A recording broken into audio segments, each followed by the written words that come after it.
இன்றைக்கி எங்கள் வீட்டில் என்ன சாப்பாடு தெரியுமா? இங்கே பார்த்தீங்கன்னா வெள்ளைச்சோறு இருக்கா, அதுக்கப்புறம் பார்த்தீங்கன்னா இப்போ தான் மத்தியானம் சாப்பாடு சாப்பிட வந்தேன்னா அதனால தான் வீடியோ எடுக்கேன், கொஞ்சம் லேட் ஆகி போச்சுன்னு. அதுக்கப்புறம் பார்த்தீங்கன்னா நம்ம வீட்டில் இன்றைக்கி வந்து மோர் குழம்பு, நேற்று நெய் எடுத்தோம்லாம், அதில் வந்து அந்த பால் எப்படி மிச்சம் வரும் பற்றியெல்லாம், அந்த பாலை நான் மோர் ஊற்றிடுவேன். அது வந்து ரொம்ப புளிக்காது சீக்கிரமாக, அதனால் மோர் குழம்புக்கு நல்லாயிருக்கும் எனக்கு. போனட்டும் மோர் குழம்பு வைக்கும்போது கொஞ்சம் தண்ணியாக இருந்துச்சு, அந்த வட்டம் கொஞ்சம் கட்டியாக நல்லா வந்துச்சு. டேஸ்ட்டுமே இந்த வட்டம் சூப்பராக வந்திருக்கு. அதுக்கப்புறம் பார்த்தீங்கன்னா எங்கள் வீட்டுக்காரையும் முருங்கைக்காய் சீசனே முடிய போகுது, ஆனால் முருங்கைக்காய் கூட்டே வச்சு தர மாட்டேக்க அப்படிங்காவ, குழம்புலேயே போட்டுட்ருக்கியே அப்படின்னு அவளாம் அவனே சரின்ட்டு இன்றைக்கி முருங்கைக்காய் கூட்டு வச்சுட்டேன்.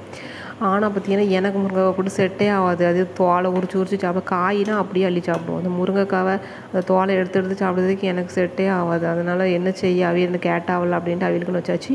ஆனால் அதில் வச்சு கிரேவி சாம காரசாரமாக சூப்பராக இருக்குது, அதை மட்டும் வச்சு சாப்பிட்டுட்டு கிடக்கேன். அதுக்கப்புறம் பார்த்தீங்கன்னா கடுங்காப்பி கிடக்காம். எனக்கு வந்து முருங்கைக்காய் கூட்டு செட் ஆகலை பற்றிலாம், அதனால் சீனியர் வத்தலும் கத்திரி வத்தலும் வறுத்து வச்சுருக்கேன். நமக்கு இவ்வளோ தான் சாப்பாடு, சரியா?